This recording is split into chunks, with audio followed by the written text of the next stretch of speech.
warahmatullahi wabarakatuh. Salam semangat guru hebat Nusantara. Perkenalkan, nama saya Sumaryono, guru SMK Negeri 1 Bungamaya, Kabupaten Oku Timur, Provinsi Sumatera Selatan. Bapak Ibu guru hebat, sebagai seorang pendidik, kita harus dapat melihat minat dan bakat potensi murid dalam pembelajaran, di mana keragaman potensi yang dimiliki oleh peserta didik harus dapat difasilitasi sebaik mungkin oleh guru.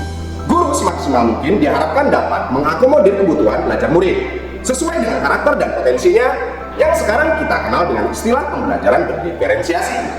Proses pembelajaran yang bermakna merupakan salah satu tujuan dari pelaksanaan kurikulum merdeka, menghadirkan model dan media pembelajaran yang variatif serta melibatkan siswa secara aktif dapat menumbuhkan minat belajar siswa itu sendiri. Pada video kali ini, saya akan berbagi proses pembelajaran berdiferensiasi pada kelas 10 teknik dan bisnis sepeda motor dengan mata pelajaran pekerjaan dasar teknik otomotif. Langkah awal dalam menyampaikan materi perkakas tangan atau hands tool yang saya lakukan yaitu sebelum melaksanakan kegiatan pembelajaran, yakni melaksanakan analisis kesiapan belajar, saya melakukan analisis terhadap isian asesmen untuk melihat kemampuan, keterampilan, dan gaya belajar peserta didik dengan menggunakan Google Form. Dan hasilnya, saya mempersiapkan beberapa media pembelajaran mulai dari video bahan pembelajaran dan LKPD atau lembar kerja peserta didik. Pada pembelajaran di dalam kelas, dimulai guru menanyakan kabar peserta didik dan kemudian dipimpin oleh ketua kelas untuk menyampaikan salam, berdoa, dan memimpin menyanyikan lagu wajib nasional Indonesia Raya. Awal pembelajaran, guru mengabsensi dan menyampaikan tujuan pembelajaran dan melakukan pemetaan terhadap kompetensi dasar yang harus dimiliki oleh peserta didik. Sebelum memulai kegiatan belajar menggunakan platform Quizzes, dengan menggunakan aplikasi ini, kita dapat memetakan berdasarkan tingkat kategori kecepatan dan ketepatan peserta didik dalam menjawab soal.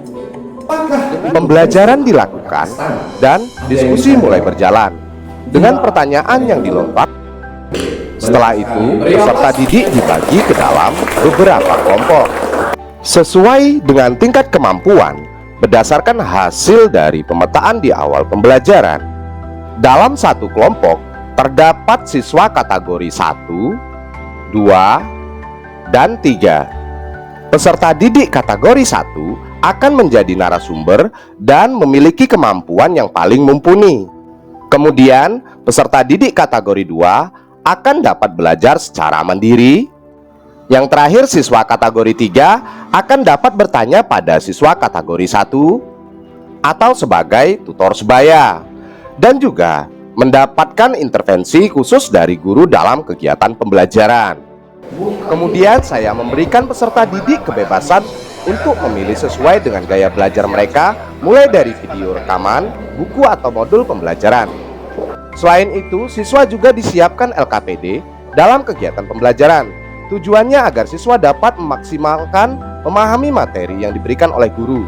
Siswa dengan kategori visual dan auditory akan belajar dengan video atau melalui rekaman yang telah disiapkan, sementara siswa yang membutuhkan pertanyaan lebih dapat belajar melalui sumber buku atau modul.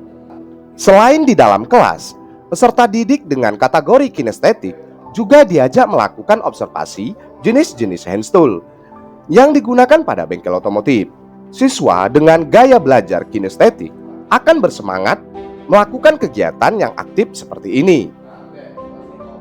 Selama proses pembelajaran, siswa melaksanakan penggunaan perkakas tangan yang ada di bengkel sekolah dengan melalui diskusi kelompok dan menuangkannya ke dalam LKPD. Hasil dari diskusi yang dilaksanakan, kemudian perwakilan siswa maju memaparkan secara bergiliran.